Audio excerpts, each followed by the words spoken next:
Ma'am, Haryana के लिए बड़ी खबर है कि आज अशोक तंवर भाजपा ही हो गए हैं। आप खुद सांसद हैं, क्या कहेंगे? देखिए, कल उनका फ़ोन आया था मेरे पास और उन्होंने कहा कि बहन जी मैं भारतीय जनता पार्टी ज्वाइन कर रहा हूँ। तो मैंने कहा कि भाई आपका बहुत बहुत स्वागत है कि अगर वो भारतीय जनता पार्टी की विचारधारा से इत्तेफाक रखते हैं तो उनका हमारी पार्टी में बहुत बहुत स्वागत है और निश्चित रूप से एक अनुभवी नेता हैं और उनका हमें लाभ मिलेगा।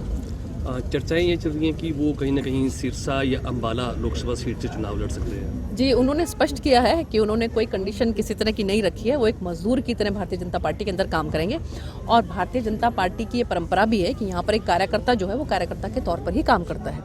आगे जो है किसको संगठन में किस तरह की जिम्मेवारी मिलेगी, किसको जो है वो चुनाव लड़वाया जाएगा और किसको विधानसभा लड़वाया जाएगा, किसको लोकसभा लड़वाया जाएगा, ये सब हमारा शीर्ष नेतृत्व जो है वो निर्णय लेता है। तंवर साहब की खुद की अपनी हरियाणा की टीम है, कितना बेनिफिट मानते हैं बीजेपी के लिए? नहीं, मैंने आपको कहा कि अनुभवी नेता हैं और बहुत पुराने समय से वो राजनीति में है और सच में उनके अनुभव का हमें बहुत लाभ मिलेगा।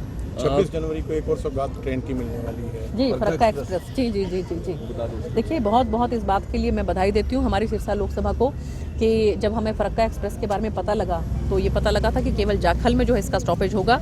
तो हमने कहा था कि अगर आपने केवल और केवल जाखल में स्टॉपेज देना तो आप हमें रहने ही दीजिए, कम से कम हम ये तो कह सकेंगे कि हमें अयोध्या के लिए कोई ट्रेन नहीं मिल रही है। और उसके बाद आप ये देखिए कि अब जो है वो बहुत जल्द मैं उसको हरी झंडी दिखाने वाली हूँ। नरवाना, टोहाना और जाखल तीनों जगह पर जो है हमें उसका स्टॉपेज मिलने वाला है।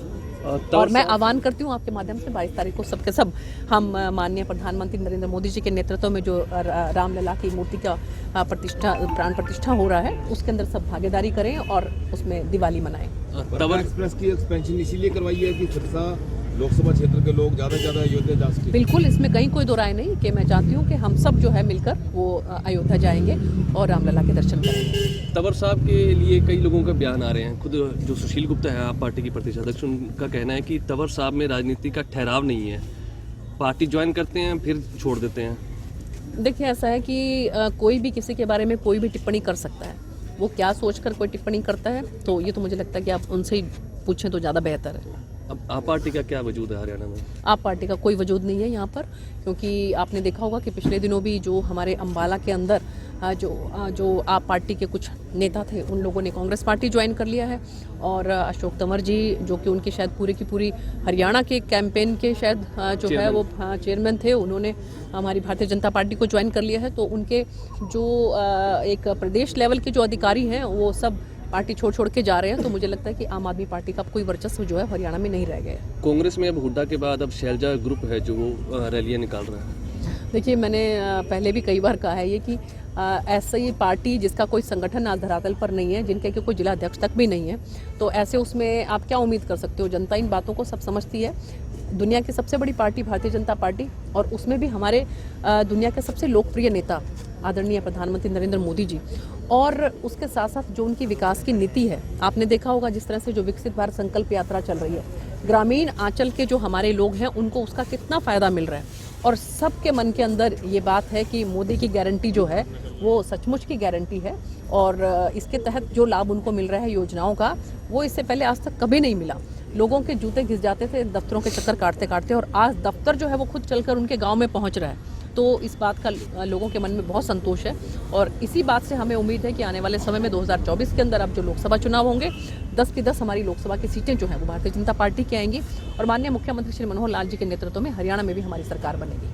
मैडम, ट्रेन के साथ साथ आपका और अभी कौन सा लोकसभा का जो ऐसे कार्य हैं जो आप चाहते हैं होना चाहिए? देखिए, अगर अभी दोबारा मौका अगर आपको मिलता है तो क्या उनको? बिल्कुल देखिए, अभी भी जो मेरे पास थोड़ा सा भी जो समय अभी बचा है उसके अंदर भी मैं पुरजोर कोशिश में हूँ और अभी हम बहुत जल्दी जो है FPO का मेला लगाने वाले हैं और मेरा पूरा जो है मैं टच में हूँ जो एग्रीकल्चर डिपार्टमेंट में किस तरह से हमारे यहाँ पर जो है वो जिस तरह से फूड प्रोसेसिंग यूनिट्स हैं वो लग सके और इसके साथ साथ अभी देखा होगा आपने कि कल और परसों 2 दिन जो है यहाँ पर हमारे जो केंद्र के राज्य मंत्री हैं आदरणीय सोम प्रकाश जी, जिनके पास की कॉमर्स एंड इंडस्ट्री डिपार्टमेंट है, उनसे हमने खुल के इस बारे में वार्ता की कि यहाँ पर आप कैसे मैक्सिमम हमारी इंडस्ट्रीज लग सकें। मेरे आने वाले समय में जो नेक्स्ट मेरे जो है लोकसभा का टर्म रहेगा उसके अंदर मेरी कोशिश यही रहेगी कि यहाँ पर इंडस्ट्रीज को हम ज़्यादा से ज़्यादा कैसे ला सकते हैं। लेकिन उन्होंने ये कहा कि जो भी यहाँ पर इंडस्ट्रीज लगाना चाहते हैं तो सरकार की तरफ से चाहे सिंगल विंडो जो है उसकी बात करें चाहे लोन की बात करें तो वो सभी सुविधाएं सरकार प्रोवाइड करवाएगी, लेकिन यहाँ पर इंडस्ट्रीज को आगे आना पड़ेगा और उनको यहाँ पर अगर वो इंडस्ट्री लगाते हैं तो सरकार की तरफ से मदद की जाएगी। आप यहाँ बात कर रहे हैं सरकार की ओर से, तो वहीं जो है किन्नू की अगर बात करते हैं, यहाँ से बताया जा रहा था कि 2 रुपया तो जो किराए के अंदर किसानों को जो है उसमें लाभ मिलेगा, तो वहीं सब्सिडी भी उन्होंने बताई थी, और जहाँ 2 रुपये की 4 रुपये का, लेकिन उनको वो सब्सिडी नहीं मिल पा रही, उनमें भी उनको समस्याएं आ रही हैं। तो ऐसे में फिर कहाँ जहाँ सिर्फ अनाउंसमेंट में रह जाती हैं या धरातल पे भी? आप बिल्कुल चिंता ना करें, मैं आपको बल्कि जो है इनवाइट करती हूँ कि बहुत जल्दी हम लोग शायद 25 और 26 तारीख को इन 2 दिनों के अंदर जो है नाबार्ड के साथ मिलकर हम यहाँ पर FPO का मेला लगाएंगे, और उसके अंदर हमारे आम जो फार्मर्स हैं या कि जो कि इस FPO के माध्यम से किन्नू को सेल करना चाहते हैं, उनकी जो भी समस्या होगी उनको हम हाथ के हाथ सुलझाएंगे। मैडम, आपने कहा भी अगला मेरा प्रयास रहेगा यहाँ ज़्यादा से ज़्यादा इंडस्ट्री आए ताकि लोगों को काम मिले, नशे से मुक्त हो जी, तो उसमें आपका पहला प्रयास ये रहेगा कि इंडस्ट्रियल बैकवर्ड जोन घोषित करवाएं सरकार? बिल्कुल, वैसे भी Already C में ये है। ऑलरेडी सी में है, ये ऑलरेडी सी में है। हमें सिर्फ जो हमारे इंडस्ट्रीज के जो हमारे भाई बंधु हैं उनको सिर्फ थोड़ा सा हमें पुश करना है कि वो यहाँ पर इंडस्ट्रीज लगाएं। सरकार की तरफ से सी कैटेगरी में होने के कारण यहाँ पर जो भी सुविधाएं हो सकेंगी सरकार की तरफ से वो उनको मिलेंगी।